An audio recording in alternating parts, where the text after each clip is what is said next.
Moltes gràcies, bona tarda a tothom. Veneçuela, Groenlàndia, Iran, avui tornem a escoltar discursos que apel·len amb vehemència a la defensa de la legalitat internacional. Això sí, sempre que parli dels altres, sempre per criticar governs estrangers o sempre que s'assenyalin abusos comesos quilòmetres lluny d'aquí. Però, curiosament, quan la legalitat internacional parla d'Espanya, quan organismes independents de l'ONU assenyalen vulneracions clares de drets fonamentals, llavors caps cots i silencis. I callen perquè la veritat els delata.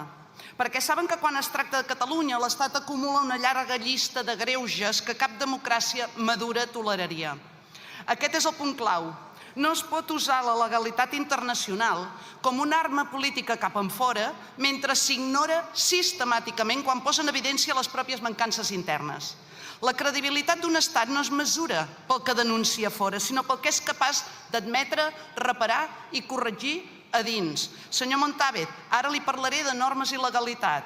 El Comitè de Drets Humans de l'ONU va dictaminar amb el referèndum de l'1 d'octubre que Espanya estava vulnerant els drets fonamentals a la llibertat d'expressió, de reunió, de participació política, i el món sencer va veure les imatges de gent colpejada i arrossegada per terra, col·legis electorals assaltats, més d'un miler de ferits als hospitals. El regne d'Espanya s'ha guanyat a pols ser duríssimament qüestionat per aquest comportament. Però aquí encara hi ha qui no vol acceptar que aquella repressió no va ser normal. Aquell dia els catalans van patir abús de poder i indignitat democràtica. Els recordo que l'ONU també va denunciar que les detencions de dirigents socials i polítics catalans van ser arbitràries i va exigir corregir la situació. I la resposta quina va ser? Ignorar-ho. I quan el Comitè de Drets Humans va afirmar que Espanya havia vulnerat els drets polítics dels diputats Junqueras, Rull, Turull i Romeva, la reacció, la seva també, el silenci de la prepotència. I arriba la llei d'amnistia, que havia de reparar el dany causat per anys de persecució penal del moviment independentista. Però els mateixos poders que van impulsar aquella persecució han fet l'impossible per impedir que la llei tingui efectes reals.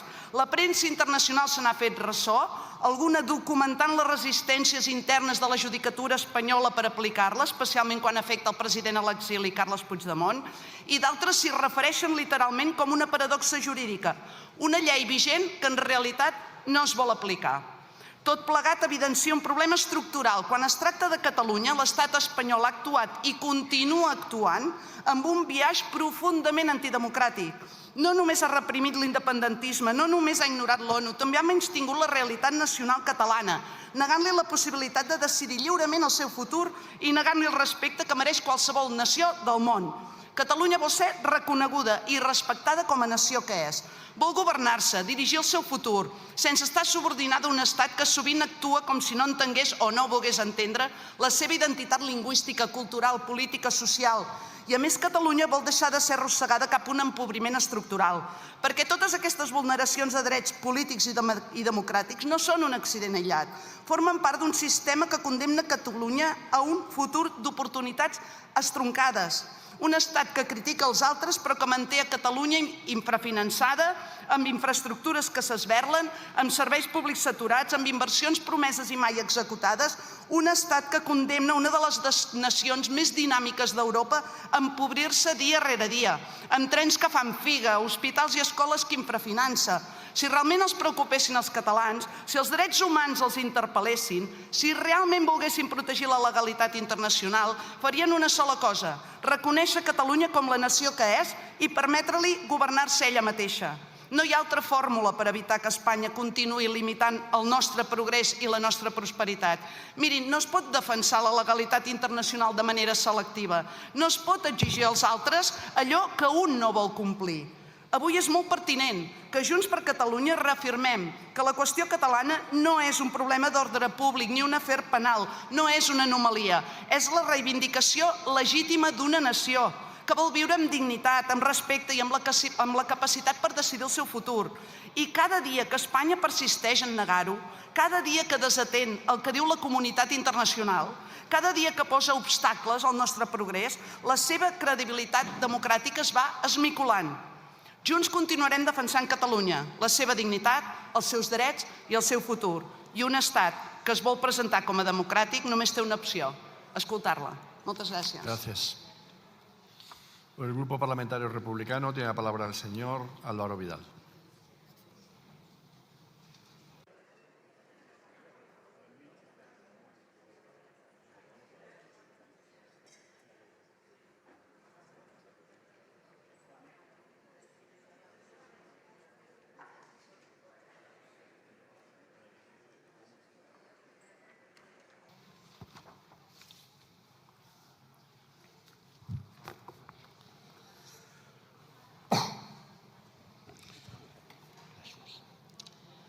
President, senyories,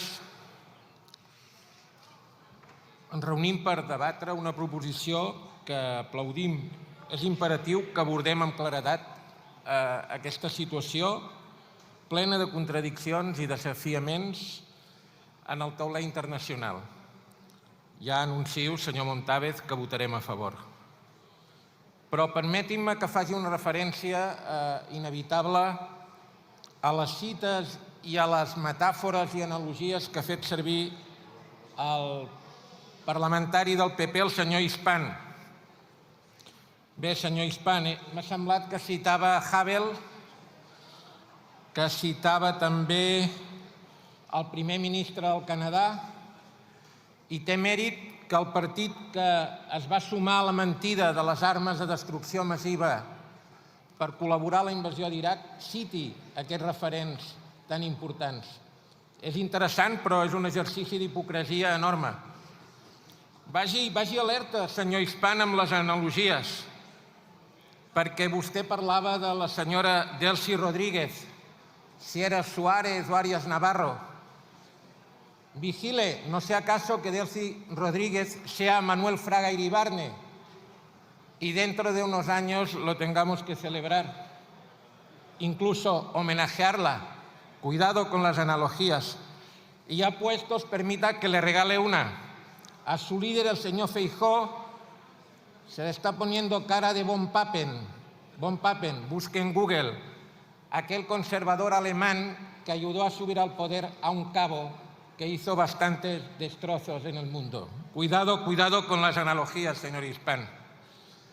Senyories, vivim un canvi realment històric.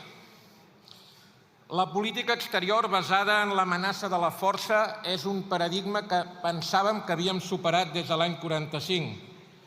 Aquest enfocament no només viola l'article 2.4 de la Carta de Nacions Unides, sinó que soscava tots els esforços per construir un tauler mundial basat en el respecte i en el diàleg. Tant Vladimir Putin com Donald Trump han recorregut a l'amenaça de la força mantes vegades. Les accions de Rússia al Donbass i Crimea, juntament amb les declaracions de Trump sobre la intervenció militar a diversos països, cas de Groenlàndia o Cuba, o la intervenció efectiva a Venezuela, il·lustren un patró de comportament que ignora els mecanismes de resolució pacífica de disputes. Diguem-ho clar, hem anat enrere, no hem anat endavant. I el recurs de la força és una estratègia miop que ignora les complexitats de les relacions internacionals i que crea més problemes que no pas solucions.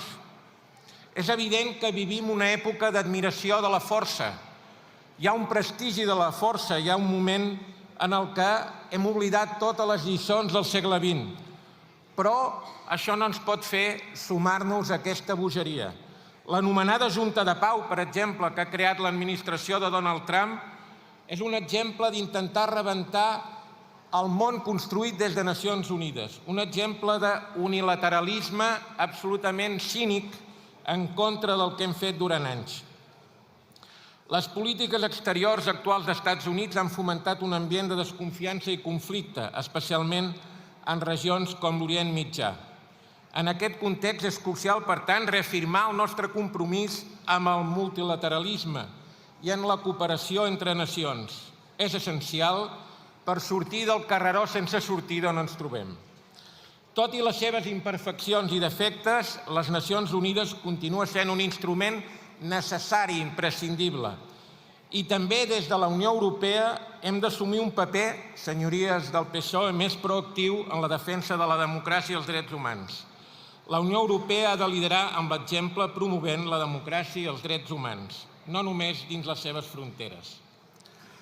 Però, com ja s'ha dit des d'aquesta tribuna, ho hem de dir. Senyories del PSOE, vostès tenen la sort que el Partit Popular s'amaga darrere un gran cinisme que amaga sovint la moral de geometria variable que vostès des del govern d'Espanya també practiquen. Hi ha un cas claríssim, el cas del Sàhara Occidental. És impresentable. No poden sostenir aquesta posició i saben que això afebleix justament el discurs de principis que avui estan fent. De la mateixa manera també, com aquí s'ha dit, la situació de la població kurda de Síria i també d'Iran és un problema que a vostès els arriba molt lluny, les queda lejos, que diria algú. Acabo, president. Senyories del PSOE, votarem a favor, però no sempre tindran a davant algú tan cínic com el Partit Popular. També ens tenen a nosaltres al davant per recordar que tot no s'hi val. Gràcies. Por el Grupo Parlamentario Plurinacional Sumar tiene la palabra el señor Santos Maraver.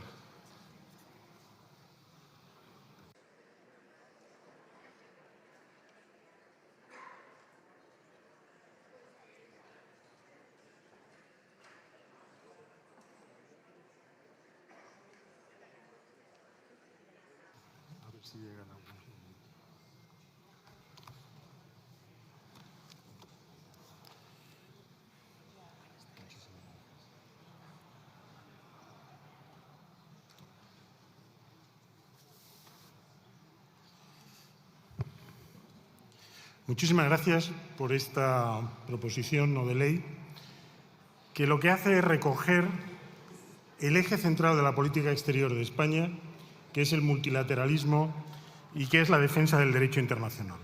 Por cierto, nosotros no defendemos un sistema internacional basado en normas. Lo que defendemos es un sistema internacional basado en el derecho internacional. ¿Por qué? Porque como desde el origen de los tiempos de este concepto, con Grocio, es el carácter contractual lo que es fundamental en este derecho internacional, que se basa en la soberanía de los Estados y en el bien común colectivo, en la búsqueda de ese diálogo. Desgraciadamente, como hemos visto en el debate, no es esa la posición de todos los grupos. Me ha parecido sorprendente que se ignore que la Constitución española, en los artículos 93, 95, 96, 1 y 10,2, establecen la preeminencia del derecho internacional sobre el derecho interno. Y que establecen que incluso cuando hay contradicciones con la Constitución, se reforma la Constitución. ¿Por qué es tan importante esa preeminencia? Porque es imposible pensar el mundo contemporáneo sin ese algoritmo general que es el derecho internacional y que establece, desde que podamos mandar una carta, defendernos de una epidemia, establecer la seguridad en los mares, etcétera, etcétera, etcétera. Todo esto se pone en discusión hoy. ¿Por qué? Pues porque hubo un momento de ruptura con ese eje que fue la guerra de Irak, que fue la foto de los presidentes poniendo los pies en una mesa encima de la Carta de las Naciones Unidas, pisoteando, en definitiva, para poder, de alguna forma, justificar lo que fue el comienzo del derrumbe del sistema internacional, al que hemos estado intentando contener durante estos tiempos. Hay un testimonio de lo que ocurrió hace mucho tiempo, en el año 430 y tantos, antes de la era común, que aparece recogido por Tucídides. Es el momento en que los delegados atenienses obligan a los de Melos a escuchar estas terribles palabras. Los fuertes imponen lo que pueden, los débiles sufren lo que deben. Si no fuera un reality show continuo, lo que vemos en la Casa Blanca, podríamos añadir a esto todos los diálogos que quisiéramos. Pero la semana pasada, el presidente Trump advirtió en uno de estos reality shows al secretario general de Naciones Unidas que si en julio tenía que cerrar las puertas, se acababan las Naciones Unidas, porque no consentiría que se fueran de Nueva York. Y le invitó a llamarle. A lo que contestó el portavoz de Naciones Unidas que cuando uno tiene obligaciones contractuales admitidas, como son las cuotas regulares de Naciones Unidas, lo que hay que hacer es cumplirlas. Y ese es en el fondo el fundamento, cumplir la Carta de Naciones Unidas, que se va a convertir, este pequeño librito azul, se va a tener que convertir en la Biblia moral y política de la situación internacional en la que estamos viviendo. El recorrido que se ha hecho de lo que es la segunda administración Trump no hace falta que lo volvamos a explicar. Los millones de personas que están muriendo se acumulan. Es el mayor sacrificio al dios de la guerra que hemos vivido después de la Segunda Guerra Mundial. Y ese derecho internacional, que también es antifascista, que también nació de la derrota de los que negaban precisamente ese carácter contractual de los derechos humanos y de las obligaciones adquiridas, sobre eso es lo que ahora nos encontramos. No fuimos capaces de entrar en Naciones Unidas cuando se creó porque estábamos bajo una dictadura fascista. No fuimos capaces de ayudar a evitar la guerra de Irak porque estuvimos entre los violadores de la guerra. Y hoy nos encontramos aquí con una retahíla de sumisiones, que por utilizar la palabra de Delibes, lameculas, que en vez de enfrentarse y hacer frente a las violaciones del derecho internacional, las aceptan como el derecho de los fuertes a hacer sufrir a los débiles aquello de lo que quieran. Así que, señorías, lo que hay que hacer es una llamada a la resistencia y el PSOE también a aceptar la enmienda del bloque gallego, porque esto, como se ha dicho, no es una cuestión solamente de principios abstractos, es de llevarlo a la práctica todos los días y, desgraciadamente, es a lo que estamos enfrentados. Muchas gracias. Gracias.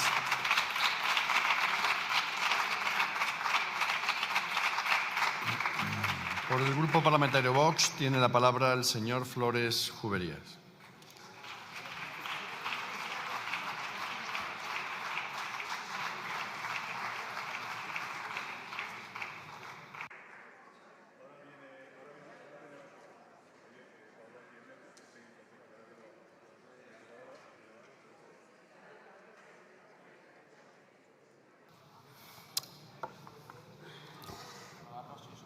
España es un país comprometido con los valores y principios consagrados en la Carta de Naciones Unidas, el multilateralismo y la cooperación internacional. Este compromiso se asienta en la coherencia a la hora de defender la paz, la universalidad de los derechos humanos y el derecho internacional. ¿Están ustedes de acuerdo, señorías, con esta afirmación? Pues si es así, tengo una buena noticia para ustedes. Pueden obviar el debate de esta PNL y tomarse el resto de la tarde libre. Porque la frase que les acabo de leer se encuentra ya, de hecho se encuentra desde hace meses, inserta en la Estrategia de Acción Exterior de España 2025-2028, que el gobierno de Sánchez aprobó a instancias del ministro Álvarez el 10 de junio del pasado año. De modo que lo que el Grupo Socialista nos propone hoy es, en esencia, que el Congreso le pida al Gobierno aprobar aquello que el Gobierno aprobó hace un año sin pasar por el Congreso. En otras palabras, un ejercicio de onanismo parlamentario, y el onanismo incluso en el Parlamento es bastante aburrido. Doy por sentado que entre ustedes no quedará nadie tan crédulo como para pensar que si el Grupo Socialista ha traído hoy aquí esta proposición para la defensa de la legalidad internacional es porque al Grupo Socialista le quita el sueño lo que pase con la legalidad internacional. Pero como tal vez entre los ciudadanos que nos puedan estar viendo desde sus casas o desde la tribuna quede alguno lo suficientemente iluso como para pensarlo, déjenme que se lo desmienta categóricamente. No. Lo que subyace en esta propuesta del Partido Socialista no es tanto el deseo bien utópico de apostar por la paz en el mundo como la necesidad bien pragmática de echarse al coleto alguna victoria parlamentaria. Me imagino la conversación. Pachi, dime, Pedro, no hay manera de sacar adelante unos presupuestos. Nos tumban hasta la subida de las pensiones. Hemos hecho el ridículo en Extremadura y en Aragón. Mentarme a la madre se ha convertido en la canción del verano. Necesito una buena noticia. Pues no va a ser sencillo, patrón. Invéntate algo intrascendente e inocuo, pero que suene bien. Algo que no nos comprometa nada y que no nos cueste dinero, pero que resulte imbatible. Algo a lo que ni tan siquiera un loco pudiera tener la tentación de oponerse. Pues no sé, patrón. ¿Cómo que no? Agarra el boli. Anota. Legalidad internacional, paz, multilateralismo, cooperación, diálogo, seguridad, derecho internacional. ¿Lo has apuntado todo?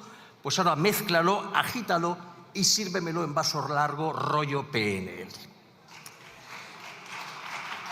problema, señor Montávez, es que en esta Cámara se sientan 33 diputados muy locos. Tan locos como para oponerse frontalmente a esta sinfonía de simplezas que nos acaba de traer.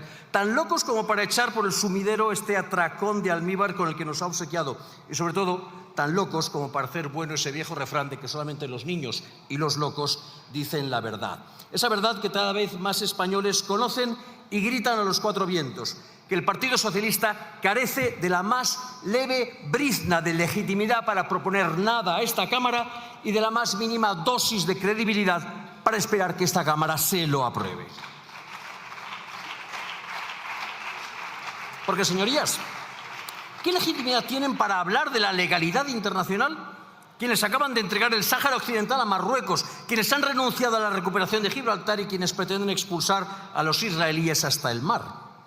¿Qué legitimidad tienen para hablar de paz? Quienes a diario se afanan por echar sal en las heridas de la guerra más sangrienta que han sufrido los españoles en las últimas décadas y que han convertido el guerra civilismo en la piedra angular de su programa político. ¿Qué legitimidad tienen para hablar de multilateralismo quienes sistemáticamente desprecian al Parlamento y a los tribunales y hasta amenazan con intervenir en las comunidades autónomas que no se pliegan a sus designios? ¿Qué legitimidad tienen para hablar de cooperación en el ámbito internacional quienes de puertas para adentro exigen cordones sanitarios con los que aislar a quienes discrepan de ellos y anatematizan a quienes no se avienen a atenderlos o a quienes quieren saltárselos? ¿Qué legitimidad tienen para hablar de diálogo quienes han empezado a monitorizar y a censurar y si no funciona amenazan hasta con cerrar las redes sociales que no son capaces de controlar? ¿Qué legitimidad tienen para hablar de seguridad quienes han dejado desprotegidas nuestras fronteras y aún peor nuestras calles y plazas cuando no las llenan de terroristas de fin de semana? Y por último, ¿qué legitimidad tienen para hablar de derecho internacional quienes ni siquiera son capaces de cumplir con el derecho nacional cuando no hacen apología de la vulneración del mismo amnistiando delincuentes? La respuesta es ninguna.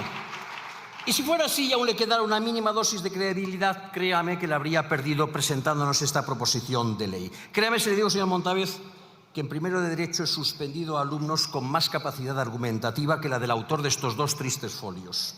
Créame si le digo que presentar citas manipuladas como la que usted ha hecho del presidente de los Estados Unidos merma más la credibilidad de su partido que la del señor Trump. Y sobre todo, créame si le digo, termino, que nada bueno puede traerle a su partido y menos aún a España que ustedes se preocupen más de Groenlandia que de Grisén, que es uno de los 38 municipios de Aragón en los que anteayer Vox resultó ser el partido más votado. O más por la suerte de Maduro que por la de Moscardón, que es otro de ese 26% de municipios de Aragón, donde este domingo Vox superó al Partido Socialista. Háganselo mirar, porque si no, a muy breve plazo, ustedes van a tener menos votantes que pingüinos hay en Groenlandia.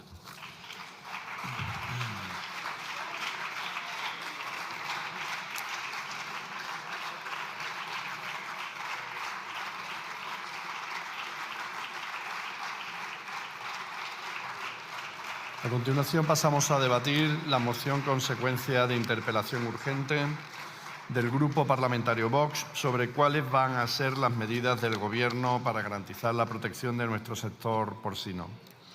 Por el grupo autor de la iniciativa y para la defensa de la moción tiene la palabra el señor Chamorro del Mo.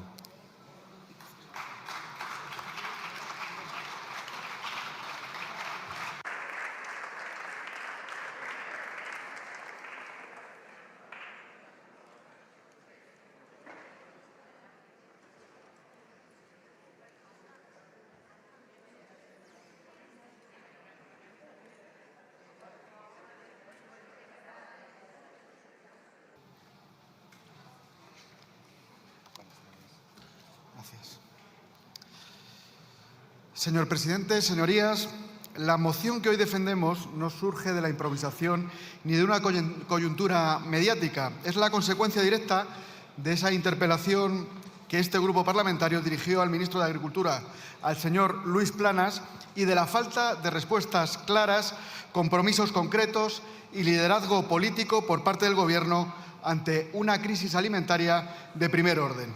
En aquella interpelación no hablamos de un problema veterinario ni de una estadística más.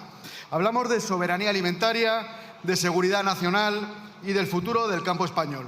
Y hoy, ante la gravedad de la situación, damos el paso parlamentario que corresponde, es decir, convertir preguntas sin respuestas en una moción con exigencias concretas. Porque la peste porcina africana ya no es una hipótesis, es una amenaza real con un impacto nacional importante a nivel de un sector fundamental para la soberanía alimentaria de España. A fecha de 6 de febrero de 2026, España acumuló 142 casos positivos confirmados en jabalíes silvestres. En un solo día, el propio Ministerio confirmó 39 nuevos positivos en la zona de alto riesgo de Collserola, en Barcelona. Estamos ante el brote más grave desde 1994 y, pese a ello, seguimos sin una estrategia nacional clara en relación a este asunto. Señorías, conviene recordar lo que está en juego. El sector porcino no es un sector más, es una infraestructura estratégica del país porque alrededor de 25.000 millones de euros anuales vienen de este sector, más de 400.000 empleos directos e indirectos, cerca del 40% de la producción ganadera de toda España y un superávit exportador clave para nuestra nación. Detrás de estas cifras hay pueblos enteros, industrias cárnicas, cooperativas, transportes, transformación, familias que han levantado su vida en torno del sector porcino y cuando el porcino, por lo tanto, se resiente, no pierde una comunidad autónoma, está perdiendo España. Y por eso lo dijimos en la interpelación y lo reiteramos hoy. La seguridad alimentaria es seguridad nacional, es autonomía estratégica alimentaria.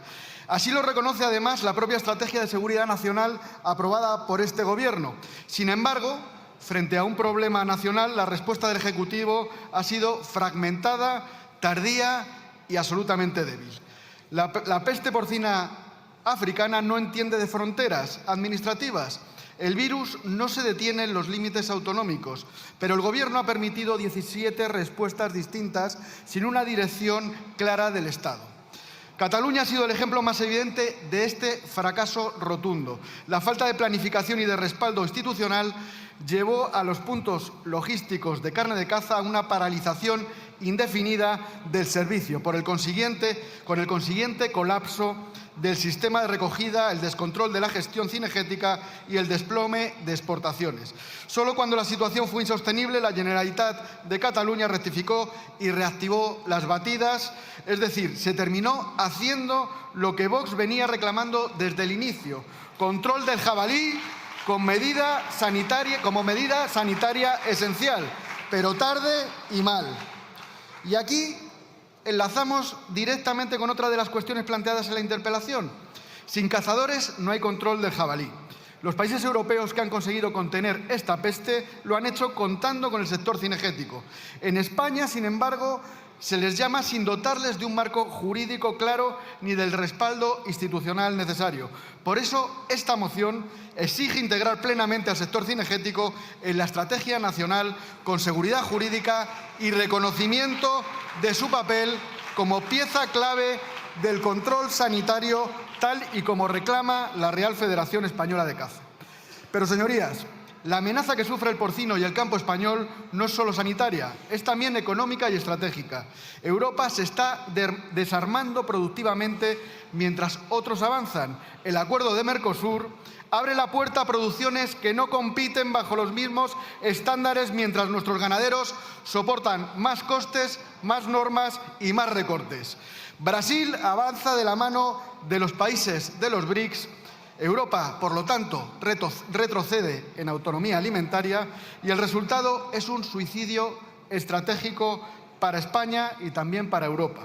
A esto se suman los recortes de la política agraria común, la subida inasumible de los costes de producción, la asfixia burocrática gracias a ese pacto verde impulsado por el Partido Popular y el Partido Socialista y la falta de relevo generacional que está expulsando a los jóvenes del campo porque no hay rentabilidad en las explotaciones agrarias, agrícolas y ganaderas. Por eso esta moción es necesaria y por eso, desde Vox, Animamos al conjunto del sector agrario, agricultores y ganaderos, a movilizarse y acudir a las manifestaciones contra el acuerdo de Mercosur que se van a celebrar esta semana y en todas las que se celebren las semanas que vayan viniendo. El acuerdo de Mercosur, que sabemos que claramente está apoyado por el Partido Popular y el Partido Socialista. También en contra de los recortes de la PAC, gestionados por el Gobierno del PSOE y del Partido Popular en Bruselas, la subida de costes de producción, la falta de relevo generacional y, en definitiva, contra la ruina programada del sector agrario español. Movilizarse es prioritario. Radical es condenar al campo al cierre, mientras se importa lo que aquí se prohíbe producir y a lo que nos ponen trabas de manera constante. Por lo tanto, frente a las evasivas del ministro en nuestra interpelación en relación al porcino, Vox trae hoy propuestas claras. Refuerzo de los controles sanitarios, coordinación real entre administraciones, auditorías independientes, estrategia nacional de control del jabalí, defensa firme de nuestros mercados y controles fronterizos y un marco que devuelva rentabilidad y futuro al campo español. Señorías, sin agricultura no hay soberanía y sin soberanía no hay nación. Muchas gracias. Gracias.